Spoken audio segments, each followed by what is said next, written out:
4. The Bishop's Candlesticks. Before you read, we meet all kinds of people, and there are times when we judge them on the basis of their appearance or their status.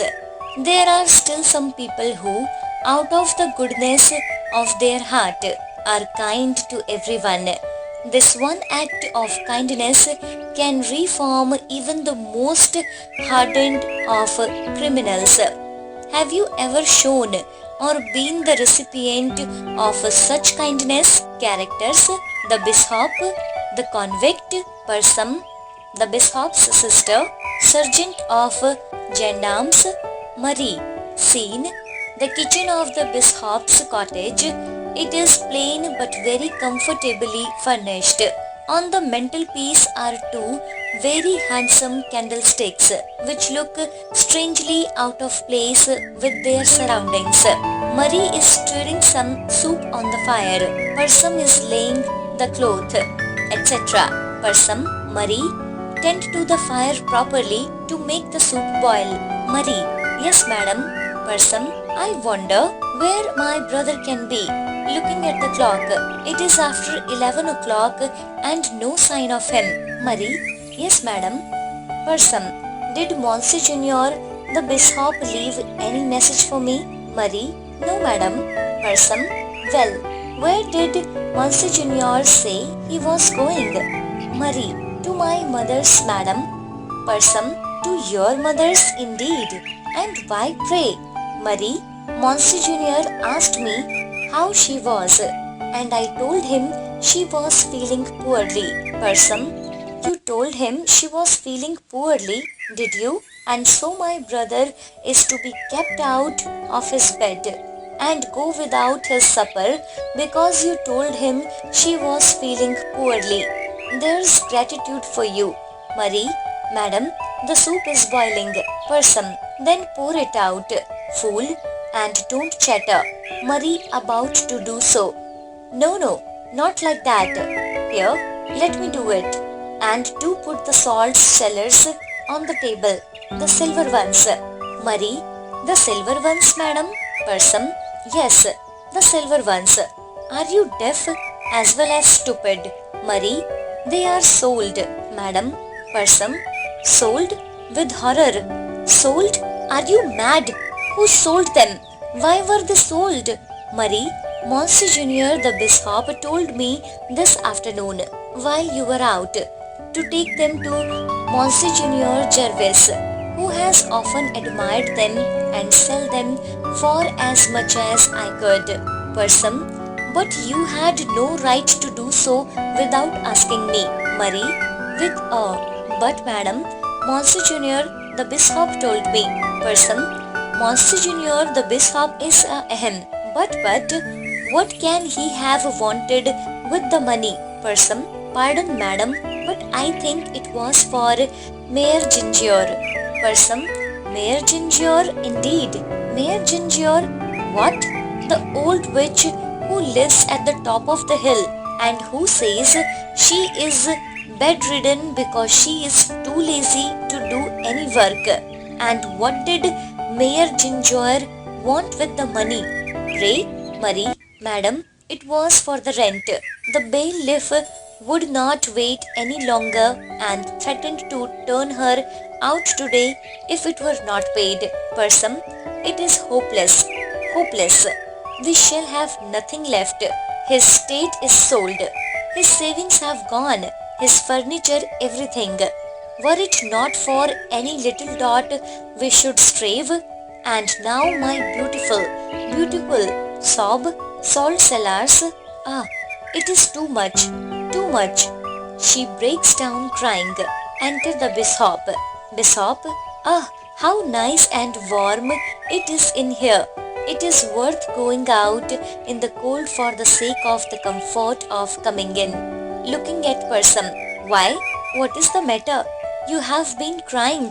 Well, you shall tell me presently. Marie: my child, run home now. Your mother is better.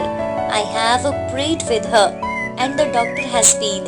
Marie: oh, thanks, Monsignor. Exit Marie.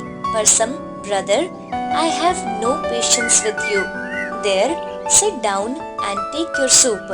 It has been waiting ever so long, and if it is spoilt, it serves you right. Bishop, the smells delicious. Person, I'm sure Marie's mother is not so ill that you need have stayed out on such a night as this. I believe those people pretended to be ill just to have the bishop call on them. They have no thought of the bishop.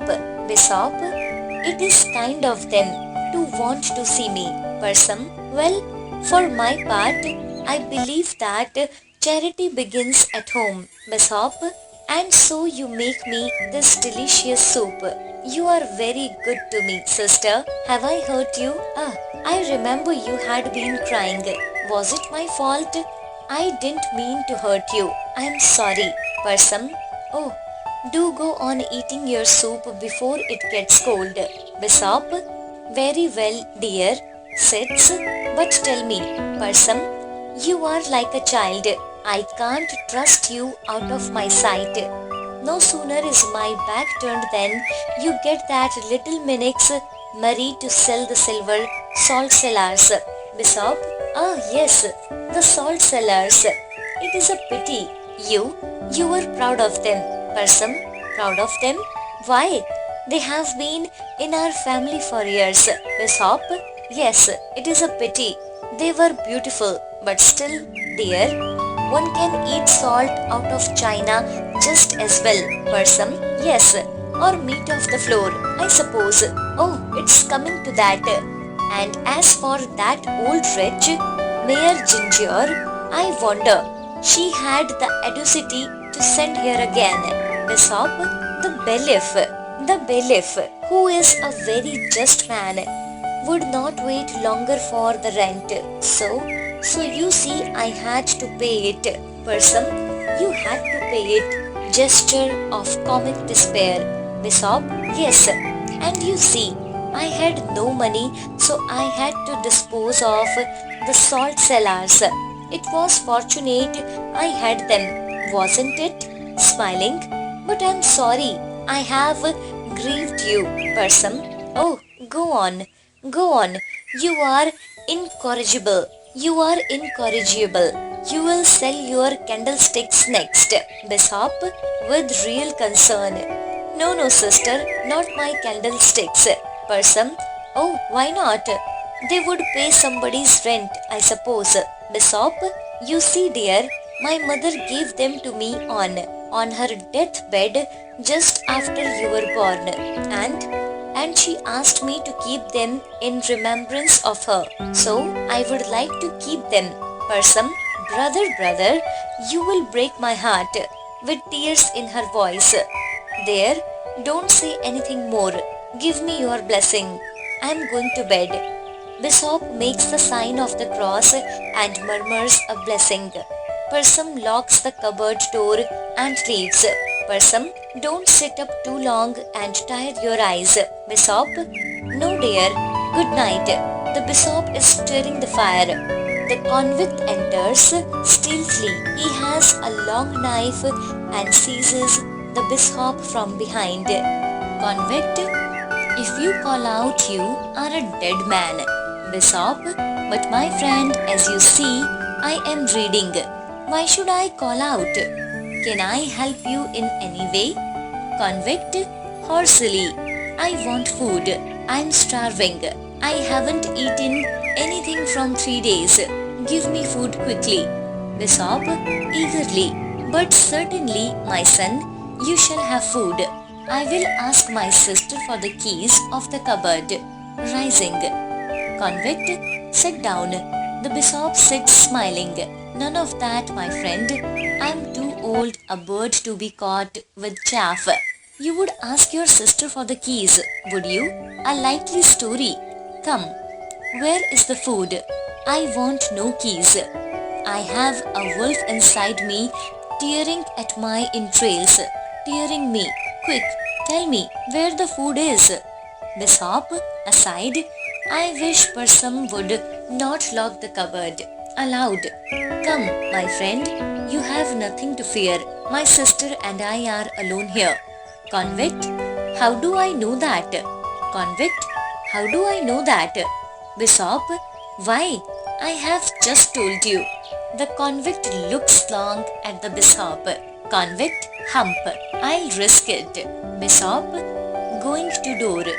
But mind, play me false and I'll drive my knife through your heart. I have nothing to lose.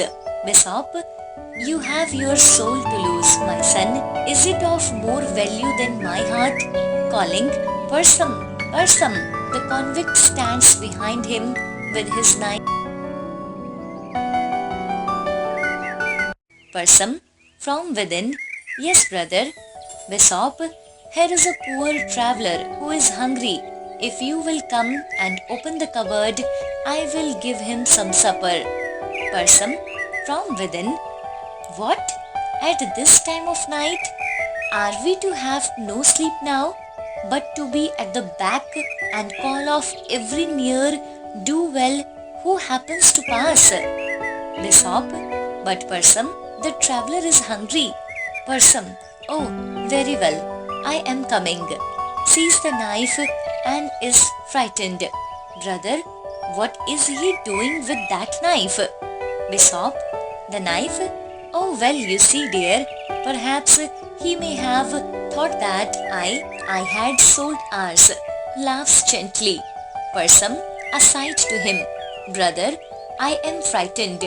He growls at us like a wild beast. Convict, hurry, I tell you. Give me food or I'll stick my knife in you both and help myself.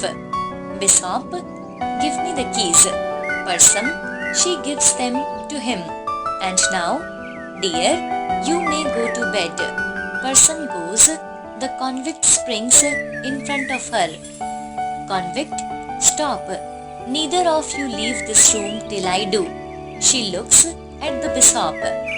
Bishop, Person, will you favor this gentleman with your company at supper? He evidently desires it. Person, very well, brother. Bishop, here is some cold pie and a bottle of wine and some bread. Convict, put them on the table and stand below it so that I can see you. Bishop does so and opens drawer in table, taking out knife and fork, looking at the knife in convict's hand. Convict, my knife is sharp, and as for forks, laughs, steal. He throws it away. We don't use forks in prison. Person, prison? Convict, he looks at the door. Why the devil do you leave the window unshuttered and the door unbarred so that anyone can come in? Shutting them. Bishop, that is why they are left open. Convict, well, they are shut now. Bishop sighs. For the first time in 30 years.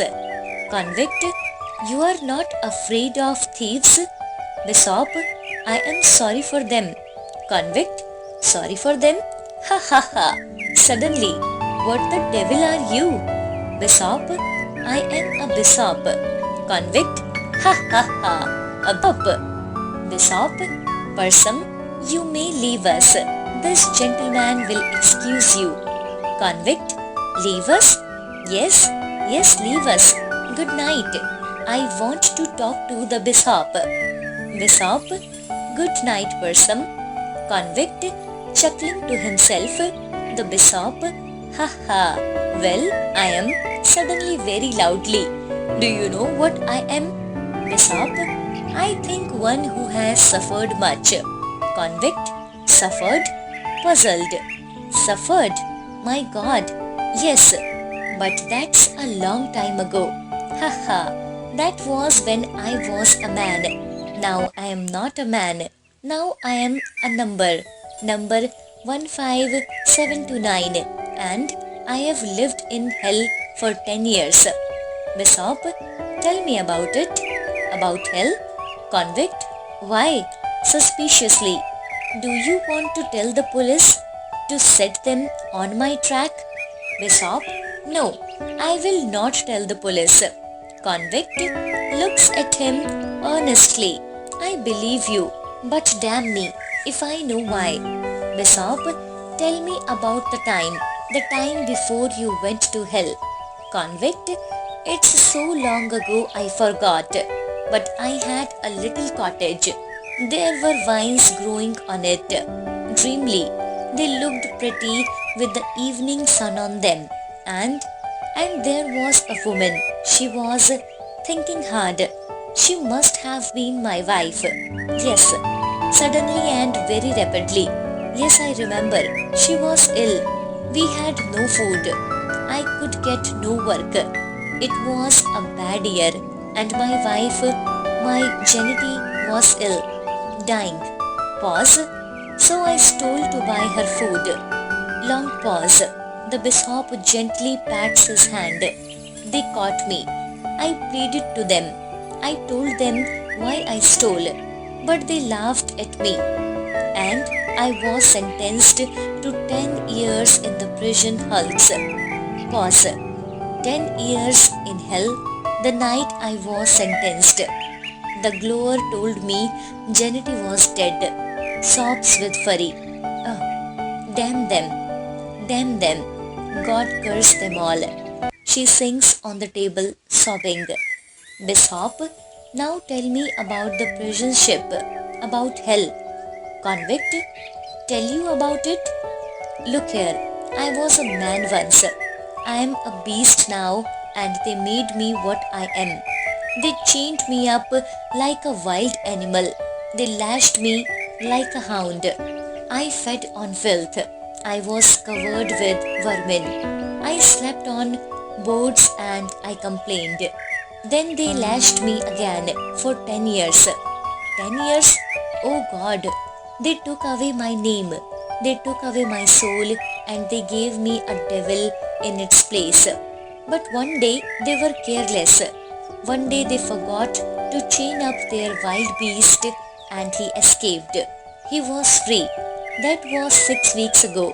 I was free to starve. Bishop, to starve? Convict? Yes, to starve.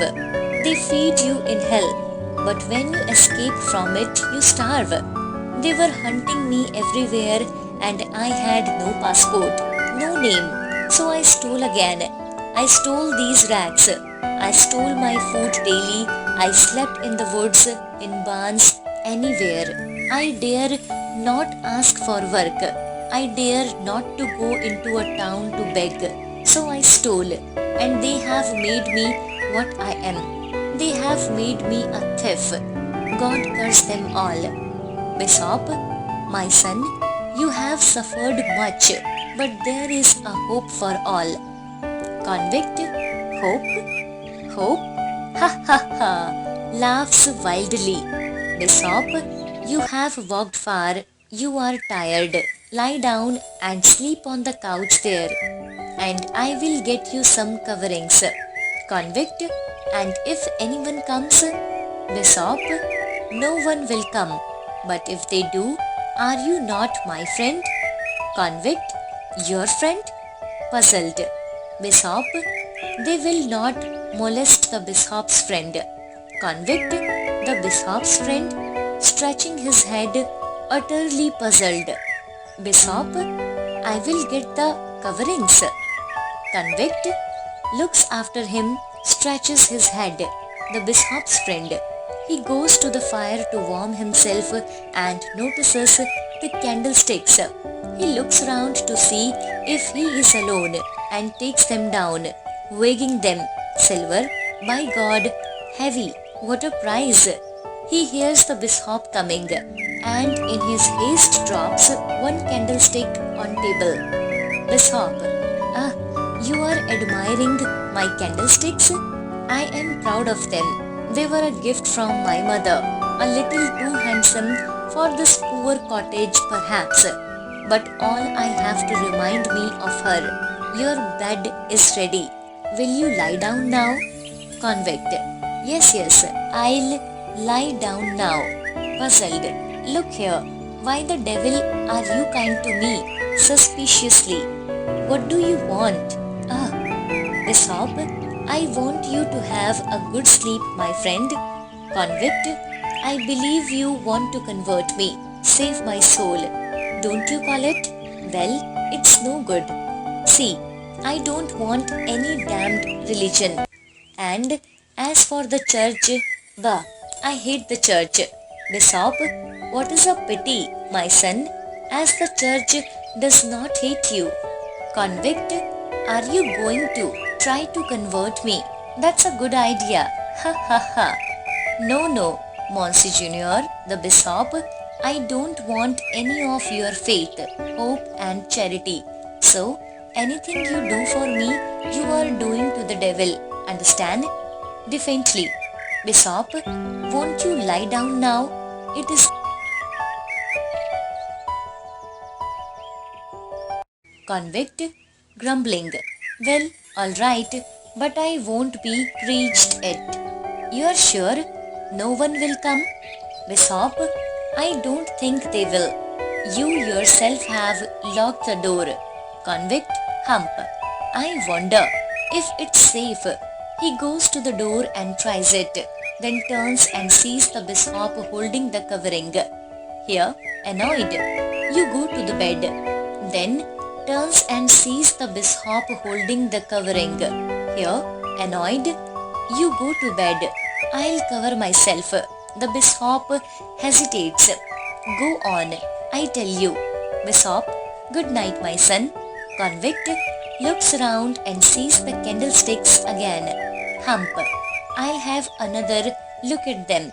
He takes them up and toys with them. Worth hundreds, I'll warrant. If I had these turned into money, they'd start me fair.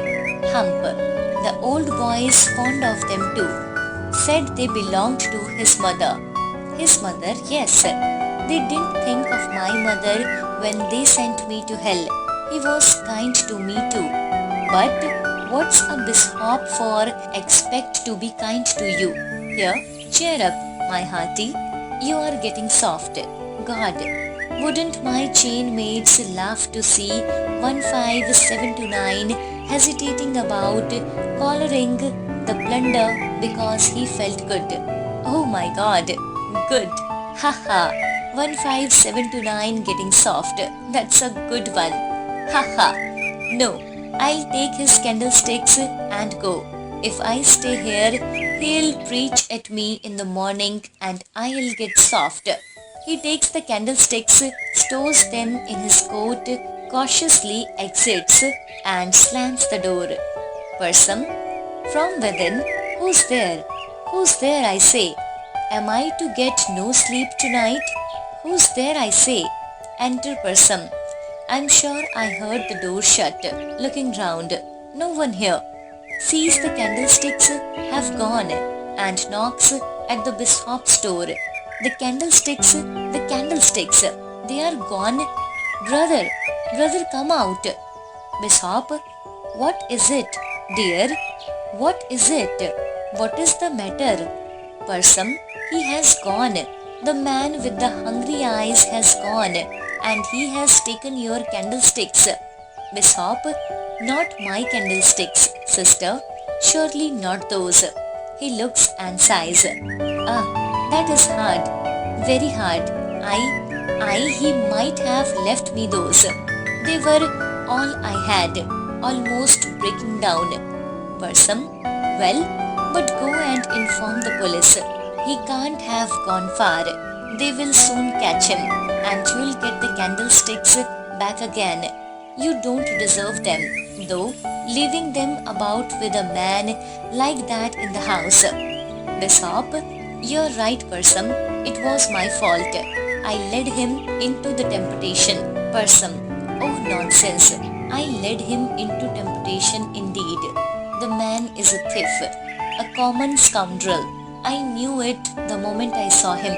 Go and inform the police, or I will. Going, but the bishop stops her. Bishop, and have him sent back to prison, very softly. Sent back to the hell? No, person, it is not a just punishment for me. I set too great store by them. It was a sin. My punishment is just. But, oh God, it is hard. It is very hard. He buries his head in his hands. Parsam, no brother, you are wrong. If you won't tell the police, I will. I will not stand by and see you robbed. I know you are my brother and my bishop and the best man in all France. But you are a fool, I tell you, a child, and I will not have your goodness abused. I shall go and inform the police. Going. Bishop, stop, Parsam. The candlesticks were mine. They are his now.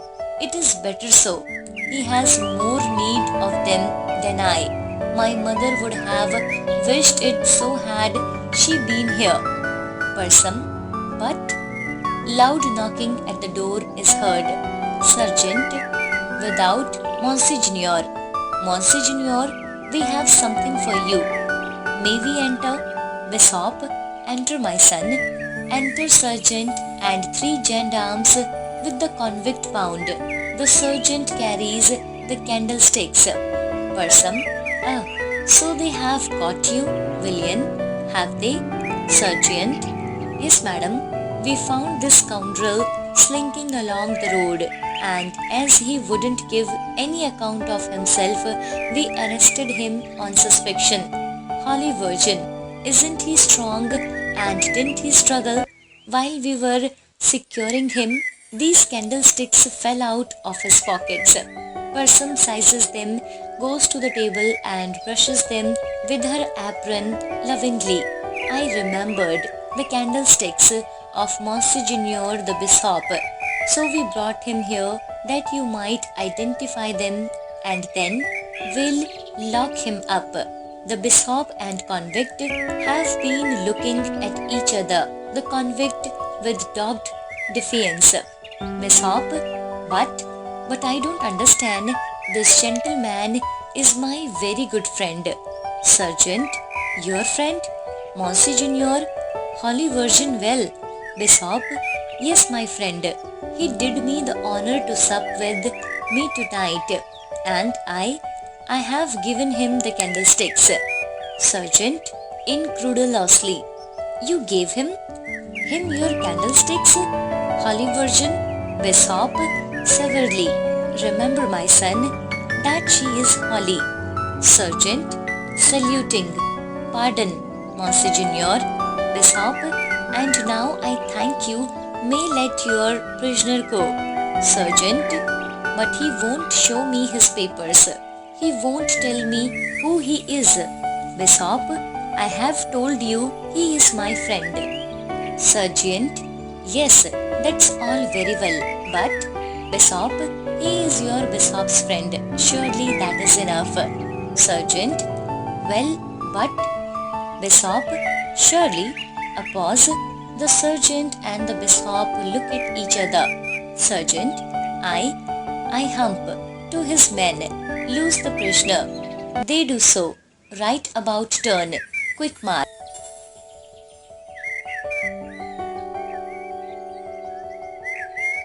Exit sergeant and gendarmes followed by a long pause. Convict, very slowly, as if in a dream. You told them you had given me the candlesticks. Given me them, by God. Parsam, shaking her first at him and hugging the candlesticks to her breast. Oh, you pitiful scoundrel! You come here and are fed and warmed and you thief, steal from your benefactor. Oh, you blackguard! Bishop, Parsam, you are overwrought. Go to your room. Parsam, what? And leave you with him to be cheated again? Perhaps murmured. No, I will not. Bishop, with slight severity. Parsam, leave us. I wish it. Parsam, well, if I must go, at least I'll take the candlesticks with me. Bishop, more severely. Parsam, place the candlesticks on the table and leave us. Parsam, definitely, I will not. Bishop, loudly and with great severity. I, your bishop, command it. Person does so with great reluctance and exits. Convict shamefacedly. Monsignor, I'm glad I didn't get away with them. Curse me, I'm glad. Bishop, now won't you sleep here? See, your bed is ready. Convict, no, looking at the candlesticks. No, I daren't. Besides, I must go on. I must get to Paris, it is big, and I can be lost there. They won't find me there, and I must travel at night. Do you understand? Bishop, I see, you must travel by night. Convict, I didn't believe there was any good in the world. One doesn't when one has been in hell, but somehow I know you are good, and it's a queer thing to ask. But would you bless me before I go? I think it would help me. Hangs his head very shamefacedly. Bishop makes the sign of the cross and murmurs a blessing. Convict tries to speak, but a sob almost chokes him. Good night. Hurries towards the door. Bishop, stay my son. You have forgotten your property. Giving him the candlesticks. Convict, you mean me. You want me to take them. Bishop, please, they may help you. The convict takes the candlesticks in absolute amazement. And my son, there is a path through the woods at the back of this cottage which leads to Paris. It is a very lonely path, and I have noticed that my good friends, the gendarmes, do not like lonely paths at night. It is curious. Convict, thanks, Monsignor. He sobs. I'm a fool, a child to cry. But somehow you have made me feel that it is just as if something had come into me, as if I were a man again and not a wild beast. The door at back is open, and the convict is standing in it. Bishop, putting his hand on his shoulder. Always remember, my son, that this poor body is the temple of the living God. Convict, with great awe. The temple of the living God, I'll remember.